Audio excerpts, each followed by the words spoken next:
Magandang araw! Simulan natin ang umagang ito ng masaya at puno ng pag-asa. Ako si Teacher Eileen, ang inyong gurong masayahin, mapagmahal at mapagmalasakit. Sino-sino ang mga kasama ninyo sa bahay ngayon? Batiin niyo rin sila ng magandang araw po. Nagawa ba ninyo ang takdang aralin? Naiguhit ba ninyo ang mga hinihinging larawan ng mga gawaing makatutulong upang malinang ang inyong kakayahan? Magaling!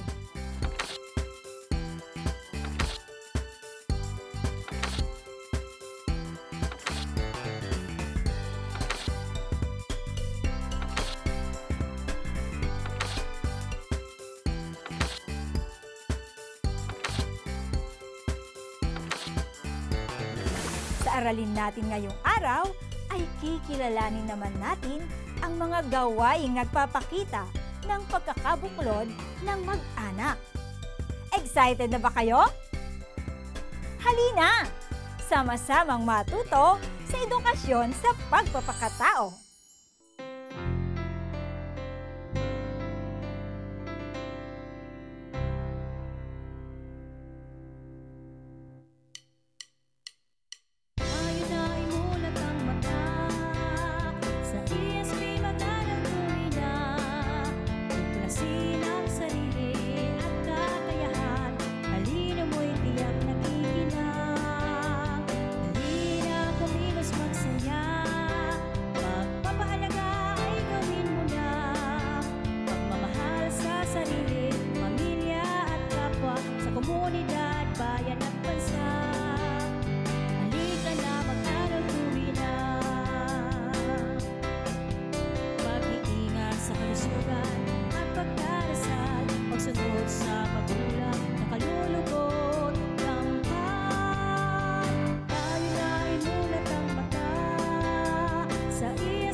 Kumain na ba kayo?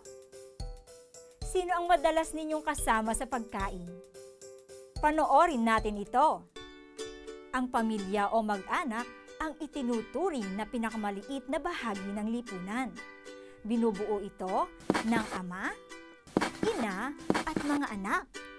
May mga pamilya rin na kasama ang iba pang kasapi ng mag-anak tulad ng tiya, lolo, lola, tiyo, at mga pinsan. Ang pagkain ng sama-sama ay isang gawaing nagpapakita ng pagkakaisa o pagkakabuklod ng pamilya. Ang pagsasama-sama sa pagkain ay nagpapatibay ng samahan ng bawat kasapi ng pamilya. Ang sama-samang pagdarasal bago kumain ay isang magandang gawain. Nakapasyal na ba kayo sa iba't ibang lugar? Sino ang kasama ninyo sa pamamasyal? Pagmasdan naman natin ang bidyong ito. Katulad din ng pagkain at pagdarasal, ang pamamasyal at pagkukwentuhan ng sama-sama ay mga gawaing nagpapatatag ng samahan ng pamilya. nagkakaroon ng pagkakataon ang mga kasapi nito na ipadama sa isa't isa ang kanilang pagmamahalan. Nagkakaroon sila ng pagkakataong bumuo ng masasayang alaala na lalong nagpapatibay sa kanilang pagsasama-sama bilang pamilya. Mahalagang may pagkakaunawaan, pagkakaisa at pagmamahalan ang bawat kasapi upang maging matatag at masaya ang pamilya. Ngayon naman, ihanda na ang masaya at malungkot na mukha na inyong ginawa mula sa mga patapong bagay. Magsimula na tayo sa susunod na gawain. Pag-aralan ang mga larawan. Ipakita ang masayang mukha kung ang larawan ay nagpapakita ng pagkakaisa o pagkakabuklod ng pamilya, at malungkot na mukha kung hindi. Handa na ba kayo? Unang bilang.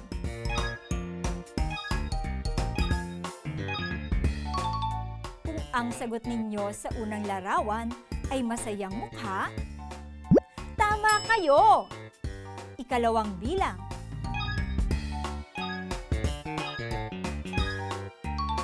Malungkot na mukha ba ang inyong sagot sa ikalawang larawan? Magaling! Ikatlong bilang.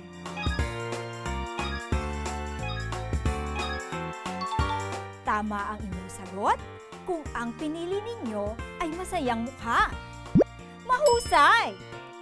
Ang bawat kasapi ng mag-anak ay may mahalagang tungkulin na ginagampanan. Tatay, nanay, at mga anak, pati na rin ang iba pang kasapi ng pamilya.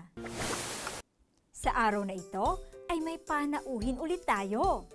Hulaan ninyo kung sino siya. Masipag at mapagmahal siya. Siya ang nagluluto at naglalaba para sa pamilya. Lahat ng gawaing bahay ay kayang-kaya niya. Siya ang ilaw ng tahanan. Nahulaan niyo na ba? Magandang araw sa inyo mga anak. Ako si Super Nanay. Tungkulin kong panatiliin ang kalinisan at kaayusan sa tahanan. Katulad din ng inyong mga nanay, kahit pagod na sa gawaing bahay, ay patuloy kayong inaalagaan at tinitiyak na nasa maayos kayong kalagayan.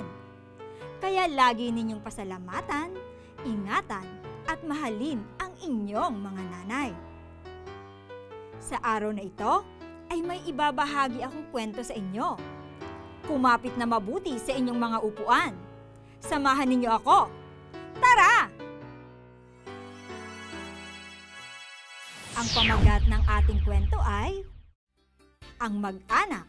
Isinulat ito ni Aileen Santo Domingo. Araw ng Sabado, maagang gumising ang mag-anak. Pupunta sila sa bukid upang mamasyal. Inihanda ni Tatay Ramon at Nanay Aida ang mga baon nilang pagkain. Handa na ang lahat. Masaya silang nagtungo sa bukid. Tuwang-tuwa ang magkakapatid na sina Alan, Karen, at Ernie nang makarating sila sa bukid.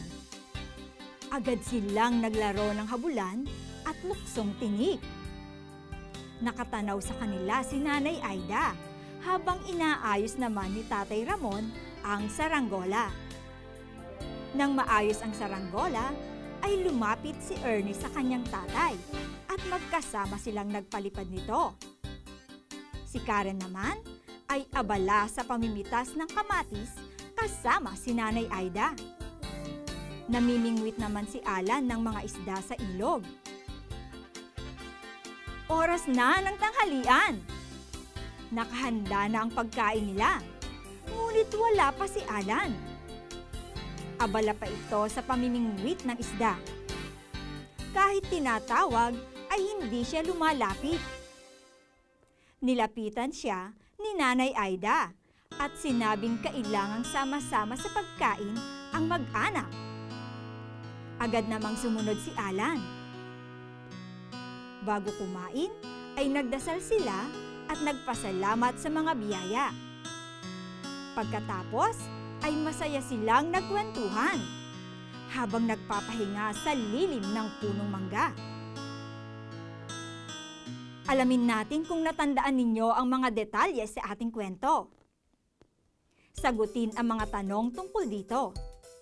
Piliin ang letra ng tamang sagot. Unang bilang. Saan namasyal ang mag-anak? A. Sa parke. B. Sa bukid. C. Sa palaruan.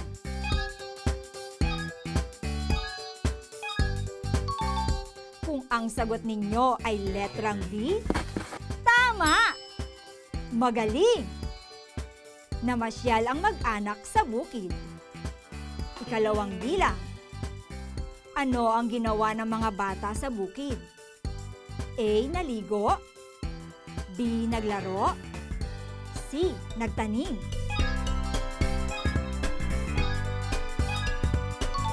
Ang tamang sagot ay letrang B. Tama ba kayo? Mahusay! Naglaro ang mga bata sa bukid. Ikatlong bilang. Sino ang hindi agad dumalo sa oras ng pagkain? A. Si Alan. B. Si Ernie. C. Si Karen.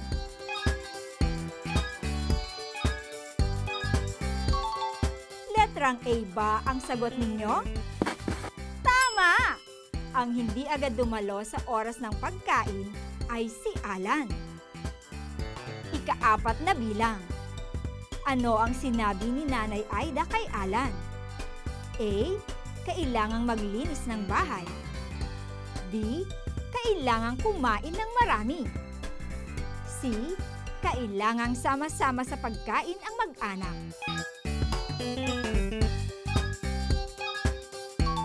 Kung letrang C ang inyong sagot, magaling!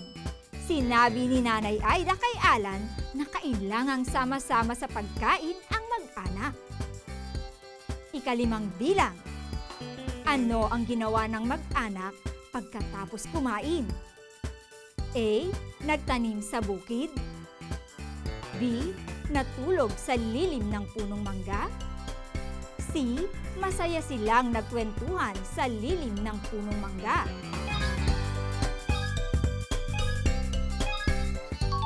Ang tamang sagot ay letrang C. Tama ba ang sagot ninyo? Mahusay! Pagkatapos kumain, ay masayang nagkwentuhan ng mag-anak sa lilim ng punong mangga. Ika-6 na bilang. Bakit masaya ang mag-anak? A. Dahil maraming pagkain at nabusog sila. B. Dahil maraming puno at hayop sa bukid. C. Dahil sama-sama silang kumain, nagdasal, namasyal, at nagkwentuhan.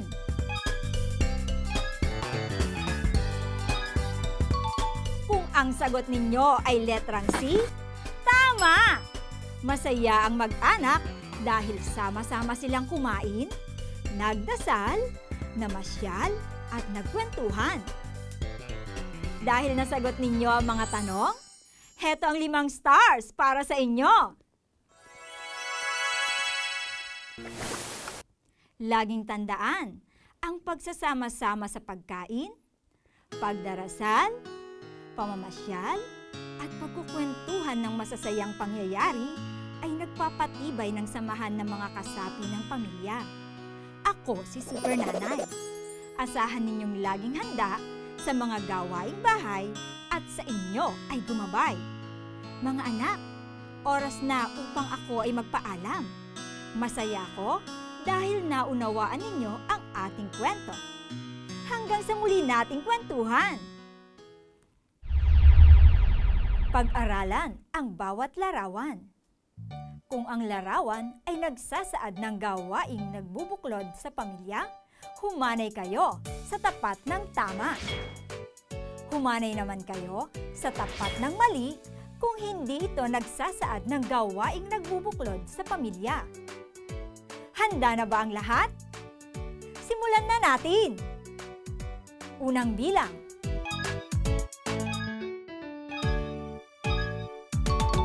Kung ang sagot ninyo sa unang bilang ay mali, Mahusay! Ang nasa larawan ay gawaing hindi nagbubuklod sa pamilya. Dapat ay sama-sama sa pagkain ang pamilya. Ikalawang bilang.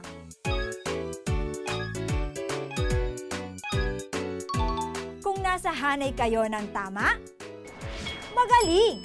Ang pamamasyal ng masaya ng mag-anak ay gawaing nagbubuklod sa pamilya. Ikatlong bilang.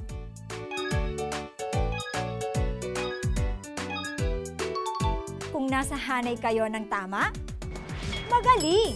Ang pagkukwento ng masasayang pangyayari ay isang gawaing nagbubuklod ng pamilya. Ang huhusay ninyo talaga! 3 thumbs up para sa inyo! Para sa ating huling pagsasanay, maghanda ng lapis at papel. Pakinggan ang mga pangungusap na aking babasahin. Piliin at isulat ang letra ng tamang sagot. Unang bilang. Tinatawag na kayo ng nanay upang kumain. Ngunit hindi pa tapos ang pinapanood mo sa telebisyon. Ano ang dapat mong gawin? A. Huwag pansinin ang nanay. B. Tapusin mo muna ang pinapanood mo. C. Patayin muna ang telebisyon at sumabay sa pagkain.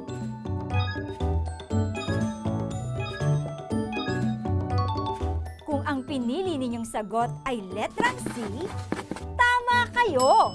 Kapag tinatawag upang kumain, ay patayin muna ang telebisyon at sumabay sa pagkain. Ikalawang bilang.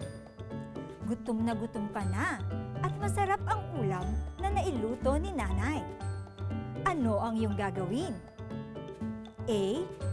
Ilakas ang pagnguya. B. Mauna ka nang kumain at ubusin lahat ng ulam. C. Hintayin mo na maghain si nanay para sabay-sabay kayong kumain.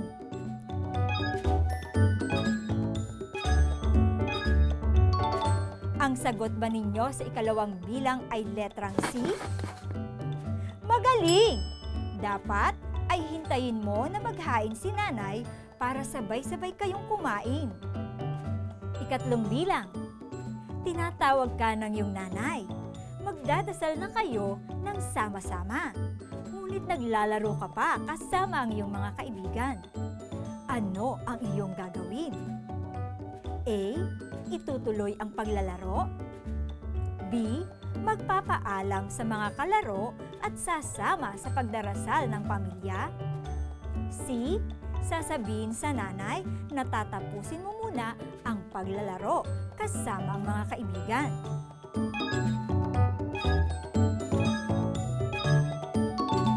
Letrang B ba ang inyong sagot? Mahusay! Magpaalam sa mga kalaro kung oras na ng sama-samang pagdarasal ng pamilya. Ang huhusay ninyo sa pagsagot. 3 stars para sa inyo. Ikaw ay kasapi ng pamilya. Bilang kasapi, mahalaga ang iyong ginagampanan sa pagkakaisa o pagkakabuklod ng iyong pamilya. Ang pagkakaisa at pagsasama-sama ng mga kasapi ng pamilya ay kailangan upang mapanatili ang magandang samahan ng bawat isa. Kumain, magdasal, mamasyal, at magkwentuhan ng sama-sama upang maipakita sa bawat kasapi ang pagmamahal, paggalang, at pangunawa sa pamamagitan ng mga gawain ito, mas magiging masaya at matatag ang inyong pamilya. Para sa inyong takdang aralin, iguhit sa loob ng family frame ang larawan ng inyong pamilyang sama-sama sa pagkain, sa pagdarasal, sa pamamasyal, sa pagkukwentuhan ng masasayang pangyayari. At diyan nagtatapos ang ating aralin sa araw na ito. Maraming salamat sa inyong lahat. Laging tandaan, mahalagang magsama-sama ang bawat pamilya upang maging matatag at masaya tuwina. Maging matatalino at mabubuting bata. saan mang rehiyon kayo nagmumula. Maging makadiyos, makatao, makakalikasan, at makabansa. Ako si Teacher Eileen, ang inyong gurong masayahin, mapagmahal, at mapagmalasakit. Hanggang sa muli!